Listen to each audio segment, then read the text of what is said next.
유대회 폐막이 하루 앞으로 다가온 가운데 우리나라 선수단이 하계 유니버시아드 사상 처음으로 종합 1위를 차지했습니다. 광주 유대회 선수촌에 들어온 뒤 갑자기 사라졌던 아프리카 부룬디 선수들은 난민 신청을 한 것으로 확인됐습니다. 새정치민주연합이 실체도 없는 야권 신당에 15%포인트 정도 뒤지는 것으로 여론조사 결과 나타났습니다.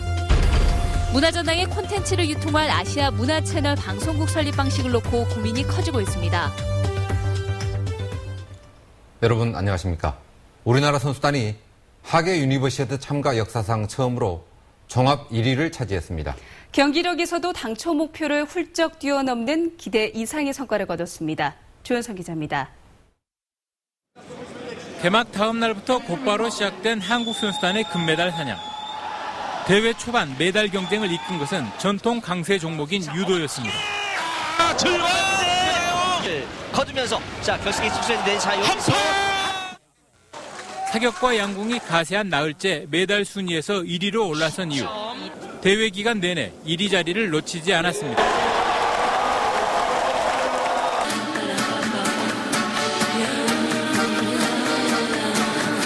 리듬 체조의 소년제는 3관왕에 오르며 최고 스타로 우뚝 섰습니다. 제자리에서 포획되는 전날 개인 종합 금메달에 이어 개별 종목 후프와 볼에서도 금메달 2개를 추가하며 대회 마지막을 화려하게 장식했습니다. 광주에서 이제 금메달을 하나, 3개나 이제 목에 걸 수 있게 돼서 너무 기쁘고 행복한데 다들 조금 아쉬워하셔서. 종목별로는 유도와 양궁에서 가장 많은 8개의 금메달이 나왔고 6개의 금메달을 일군 사격과 배드민턴도 효자 종목 노릇을 톡톡히 했습니다. 홈그라운드인 만큼 우리 선수들이 평소 닦은 기량 이상의 실력을 발휘해 준 것이 가장 큰 요인이 아닌가 생각합니다. 한국 선수단이 유니버시아드에서 종합 1위를 차지한 것은 지난 2007년 이탈리아 토리노 동계 유니버시아드에 이어 두 번째로 하계 유대회에서는 처음입니다. MBC 뉴스 조윤성입니다. 대회는 이제 막바지입니다. 숨가쁘게 달려온 선수들은 아쉬움 속에서 작별을 준비하고 있습니다. 이계상 기자입니다. 유대회 선수촌 안에 마련된 공간에서 외국인 선수들이 서로 껴안으며 아쉬움을 나타냅니다. 대회 기간 동안 입었던 유니폼을 서로 건네주며 다시 만날 날을 기약합니다. It's good to be here so that we can exchange shirts. Hope to see you again in another competition. You line me up. Bye. 운동복 뒤쪽에 정성껏 이름과 응원 메시지를 적어주며 세계적인 선수로 성장하길 기원합니다. Lovely Anastasia. It's all for my best friends in judo. 기념품 판매점에는 귀국을 앞둔 선수들의 발길이 이어졌습니다. 누리비 인형과 머그컵 등 유대회를 기념할 만한 물품들이 특히 인기입니다. 이제 가족들을 선물 줄 것들 이제 그런 거고 그 기념품은 뭐 인형 같은 거, 그다음에 열쇠, 고리. 광주 금남로에 마련된 세계 청년 축제 폐막식 기념 공연에는 가수 싸이 등이 출연해 흥을 돋궜습니다. 궂은 날씨에 이어진 공연인데도 젊은이들이 한데 어우러져 축제를 즐겼습니다. 치열한 경쟁보다는 화합과 우정을 나누는 유니버시아드 대회. 열전 10여일의 환희를 뒤로한 채 이제 서서히 종착역으로 향하고 있습니다. MBC 뉴스 이계상입니다.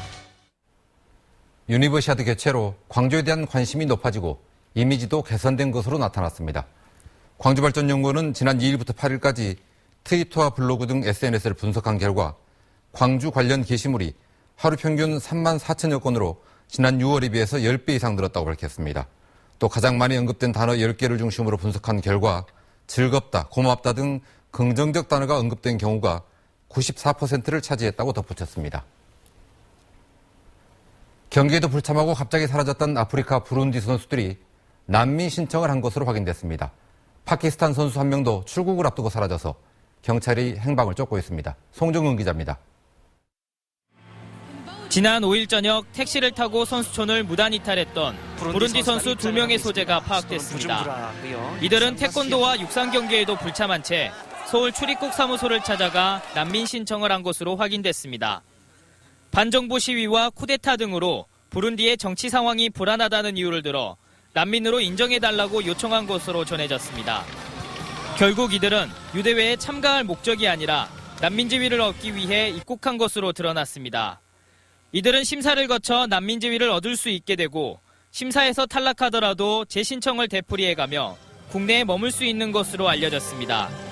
한편 지난 10일 출국할 예정이었던 파키스탄 선수 한 명도 갑자기 사라져 행방을 알 수 없는 것으로 확인됐습니다. 경찰은 이 선수가 1,000만 원가량의 공금을 가지고 잠적했다는 해당 선수단 측의 말을 토대로 정확한 경위를 조사하고 있습니다. MBC 뉴스 송정근입니다. 새정치민주연합이 실체 없는 야권 신당에 밀리고 있다는 여론조사 결과가 나왔습니다. 안 그래도 당내 갈등으로 바람잘 날이 없는데 지도부의 고민이 더 깊어지게 됐습니다. 그런데 이 여론조사는 누가 왜 했을까요? 보도의 한신구 기자입니다. 새정치민주연합 전남도당이 지난 10일에서 12일 사이에 여론조사를 실시했습니다. 전남 유권자 11,000명을 대상으로 했는데 결과는 참담했습니다. 새정치민주연합을 지지한다는 응답은 29.5%, 야권 성향의 새로운 정당을 지지한다는 응답이 44.2%였습니다. 분당론이나 신당 창당설만 나왔지 아직까지 실체도 없는 야권 신당에 새정치민주연합이 14.7%포인트 뒤진다는 결과. 황주홍 전남도당위원장은 이에 대해서 친노와 비노로 갈려 분란을 겪고 있는 계파 갈등을 가장 큰 원인으로 꼽았습니다. 근거도 없는 턱도 없는 이 적대 정치, 운동권 좌파적인 이런 것들에 대한 거부감이지 뭐. 더욱이 최근 전북도당이 실시한 여론조사에서도 비슷한 결과가 나온 상태. 신당론이 더욱 탄력을 받을 수도 있어 안 그래도 계파 갈등과 분당론 등으로 어수선한 새정치민주연합의 고민이 깊어지게 됐습니다. 비주류 입장에서는 이런 조사를 실시하는 게 이걸 근거로 해서 우리의 공천권을 보장해달라는 수단으로 사용을 할 거고.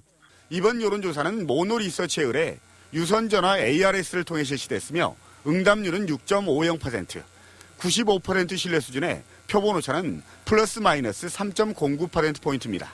MBC 뉴스 한신구입니다. 문화전당에서 만든 콘텐츠를 아시아 전역에 내보내는 문화채널 방송국을 전일 빌딩에 만드는 방안이 검토되고 있습니다. 현실성 그리고 수익성이 있을지가 관건입니다. 김민정 기자입니다. 아시아 문화전당의 핵심이 될 창제작센터의 기능은 바로 콘텐츠 생산. 문제는 만들어진 콘텐츠를 어떻게 외부에 보여주고 홍보할지인데 정부는 인터넷 방송을 하는 방법을 검토해왔습니다. 그런데 광주시가 최근 아시아권 전역에 방송이 가능한 문화 전문 채널 방송국을 전일 빌딩에 세우자고 정부에 제안했습니다. 아시아 문화 전당에서 무엇을 하고 있는가에 일반인들이 광주에 오지 않으면 알기가 어렵습니다. 그런데 방송으로 이러한 일들을 하고 있구나, 내가 관심 있는 것을 하고 있구나 하면서 광주로 방문하게 되는 그런. 4년째 활용 방안을 찾지 못하고 애물단지가 된 전일 빌딩 문제를 이번 기회에 함께 풀겠다는 전략입니다. 문제는 문화 채널의 약점인 수익성과 실현 가능성입니다. 문화 채널을 만들기 위해서는 국비 290억 원을 포함해 약 490억 원의 예산이 소요될 것으로 보여 정부의 전폭적 지원 없이는 성사 여부가 매우 불투명합니다. 또 한 해 운영비로 50억 원 이상이 투입될 텐데 창제작센터 콘텐츠를 송출하는 것만으로는 채널의 수익성을 유지하는 것이 힘들다는 우려도 나오고 있습니다. 문화전당 개관이 2달이 채 남지 않은 상황.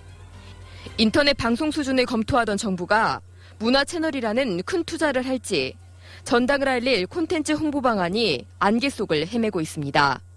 MBC 뉴스 김민정입니다. 오늘 오전 10시 30분쯤 담양군 대덕면의 도로에서 리조트로 가던 관광버스가 다리 난간을 들이받았습니다.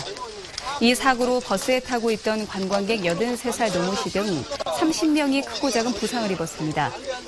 경찰은 버스가 굽은 도로를 달리다 빗길에 미끄러져 사고가 난 것으로 보고 정확한 경위를 조사하고 있습니다.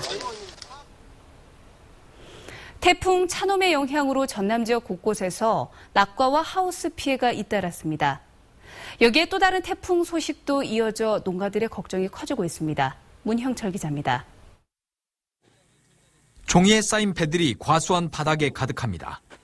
지난 주말 불어닥친 강한 비바람 때문에 낙과 피해를 입은 것들입니다.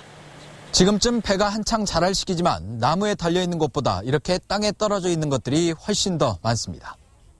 이 농장을 포함해 전남 동부 지역에서 배 낙과 피해를 본 곳은 150여 농가의 110헥타르, 축구장 150개와 맞먹는 면적입니다. 농장에 방풍막까지 설치했지만 피해를 막는 데는 역부족이었습니다. 백각은 하락하고 있는데 생산비는 올라가고 그리고 한 번씩 자연재해가 일어나면은 농민들한테는 큰 타격이죠. 길이가 100m나 되는 비닐하우스도 뼈대가 엿가락처럼 휘어 논에 박혔습니다. 이렇게 하우스 전체가 파손된 곳은 8곳, 비닐이 찢어진 곳도 100곳이나 됩니다. 좀 심란합니다. 지금 어떻게 해야 할지가 아직 모르겠고 제가 마음을 정리를 하고 이걸 다시 시작을 해야 할지. 때이른 태풍 피해에 농민들의 시름이 커지고 있는 가운데 중형급 태풍 난카가 오는 17일부터 또다시 지역에 영향을 미칠 것으로 보여 더욱 철저한 대비가 요구되고 있습니다. MBC 뉴스 문형철입니다. 광주시가 표준연비제 도입과 경영 효율성을 높이는 것을 골자로 하는 시내버스 준공영제 개선안을 확정했습니다. 광주시는 현재 실비 지원하고 있는 연료비를 오는 2017년부터 표준연비제로 바꾸고 성과 이윤 비율을 현행 10%에서 단계적으로 50%까지 상향 조정해 원가 절감과 안전 운행을 유도하기로 했습니다. 광주시는 개선안이 시행되면 연간 30억 원의 운송 원가 절감 효과가 나타날 것으로 전망했습니다. LH 광주 전남 지역본부는 올해 하반기 광주와 전남 지역에 5천억 원 규모의 토지와 주택을 공급합니다. 공급 예정 토지는 광주 효천 1지구 공동주택지와 여수 엑스포지구 상업용지 등 50필지고 주택은 광주 지산동 임대아파트 분양 물량과 목포 대성지구 판매시설 등입니다. LH는 올 상반기에도 부동산 경기 호조에 힘입어 혁신도시 산하클러스터 용지 등 3,400억 원어치의 토지와 주택을 공급했습니다. 근로정신대 할머니들이 제기한 손해배상 소송 항소심에서 패소한 미쓰비시 중공업이 상고했습니다. 광주 고등법원에 따르면 항소심에서 5억 6천여만 원을 배상하라는 판결을 받은 미쓰비시 중공업이 법원에 상고장을 제출했습니다. 미쓰비시 중공업은 서울과 부산고법에서도 배상 판결을 받은 뒤 상고와 파기환송심, 재상고를 거듭하며 고령의 근로정신대 할머니들과 시간 싸움을 벌이고 있습니다. 광주시가 총인 슬러지 처리 방법을 변경한 것은 심각한 문제가 있어 감사원 감사가 필요하다는 주장이 나왔습니다. 광주시의회 김보현 의원은 광주시가 의회도 모르게 별도의 배관 공사를 해 총인 시설과 하수 처리장 슬러지를 병합 처리하도록 이미 변경한 것은 문제가 있다며 이같이 지적했습니다. 특히 광주시의 자체 감사가 형식적으로 이루어졌다며 진실규명을 위해 감사원과 같은 외부 기관의 감사까지 고려해야 한다고 덧붙였습니다.